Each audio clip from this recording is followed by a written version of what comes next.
Welcome to the video on thedigital-lifestyle.com. In this video we're going to have a look at the Acer S7 Ultrabook. As you can see, this is a very slim and light Ultrabook running Windows 8 touchscreen, very nice device. And so what we're going to do is I'm going to have a look at how Windows performs on it and see how it performs as a notebook. But I'll give you a look around as well. But you see it's very thin and very lightweight. It's got a nice solid feel to it actually. It doesn't feel cheap at all. Sort of aluminium and plastic coating. I do like the sort of the look of it as well. To give you an idea, this is my 11-inch MacBook Air, which is obviously a lot smaller in screen size, but you can see there it's similar in thickness. There's not a lot in it between the two. And I'd say this is probably slightly lighter. When you compare it to something like the other Acer, that's the W700, which is quite a bit thicker, and this is probably similar to a Surface in weight. So very nice design. So I'll show you some of the ports on it, and we'll have a look at some of the how Windows. So here you can see what I mean by how thin it is. Very nice, very thin profile from the front as well. Okay, so on the front, very thin, that's what I said. We've got the power, HDMI and headphone socket.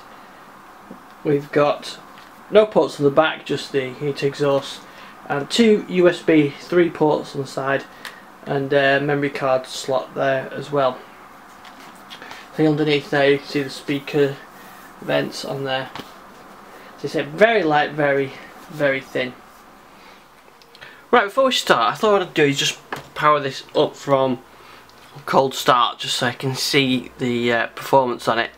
And yeah, that was it. Okay, so that was actually from a shutdown, and I've gone straight into it. So you can see it's a very fast machine. The SSD drive really does make it quick. So that wasn't from a suspend or hibernate or sleep, that was a cold boot. So very impressive. Give you some of the spec. This is the Aspire S7. This model is the 13.3 inch multi-touch display. It's got a Intel HD graphics 4000, 4 gig of memory, 128 gig SSD, and we've got 802.11ac and Bluetooth 4, and we've got a webcam on there. So all the processors, an i5 3317U, and it's got a 64-bit version of Windows 8 on it.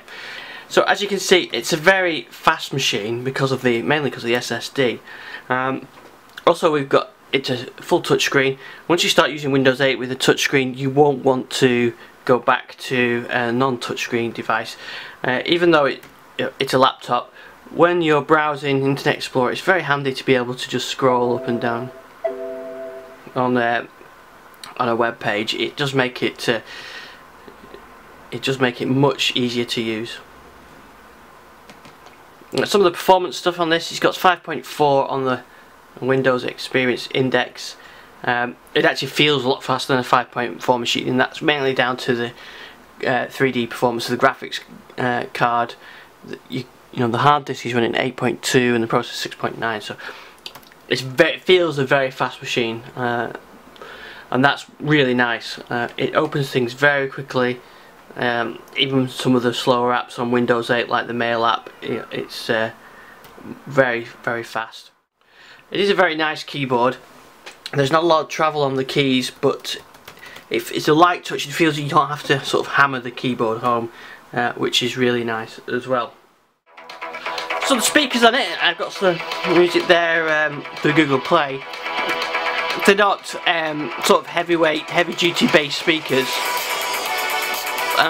It's a little on the tinny side, but you know, for a device that's this thin, you know, that is pretty what you expect. The speakers are here on the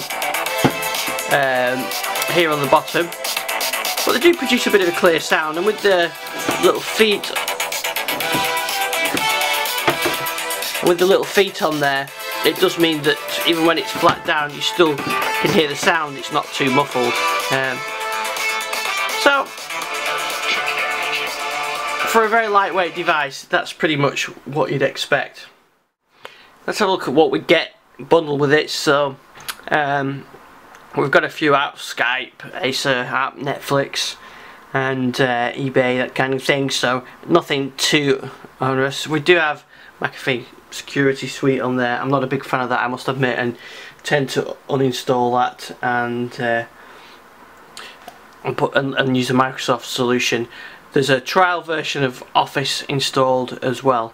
Other than that, there's not too much on here. If we go back to the desktop, you'll see that there is a nice clean desktop, which is what I like to see.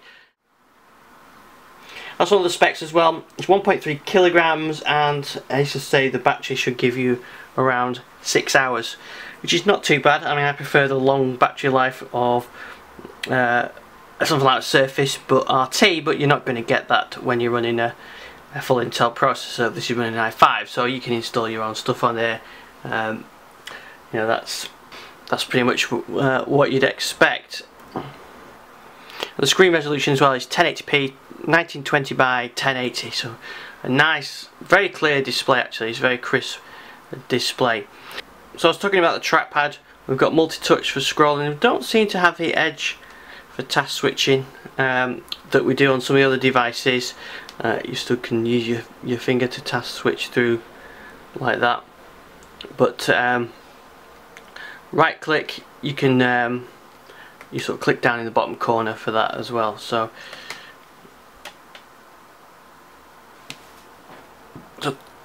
trackpad, quite very nice. So to go back to the screen, then you can see that the screen is very nice, very crisp, very clear, and very nice and responsive on the touch screen as well. So overall, really nice looking machine and very nice to use. So of all the Ultrabooks I've used, I guess I'd say this is probably the nicest one that I've used. It runs Windows 8 very well, so you've got touch screen and a nice keyboard, nice trackpad. So I think overall it's a very nice unit. I really like this. If I was in the market for 13-inch Ultrabook, this is probably the one that I would go for. It compares very well with the 13-inch MacBook Air as well. Some of thickness and some of spec. I really do like this device. I've really been impressed when I've been using this. It's very fast, and I think that's down to the fast SSD drive and the i5 processor. 4GB of RAM is probably okay for Windows use. If you're using a lot of virtual PCs or Hyper-V type stuff, maybe that's a little on the low side, but yeah, I've had no issues running this at all. It doesn't come with loads of clutter, and you've got a really nice keyboard, backlit keyboard and screen as well, plus USB 3 as well. So overall, I really like this device. It's very nice Ultrabook. In the notes for the video you'll find the availability and the price. So I really like this one. Of all the Acer devices I've tested recently, this is probably my favourite so far. Thanks for watching this video. We've got other videos on our YouTube channel, and you can find us on thedigital lifestyle.com. Thanks for watching. Bye.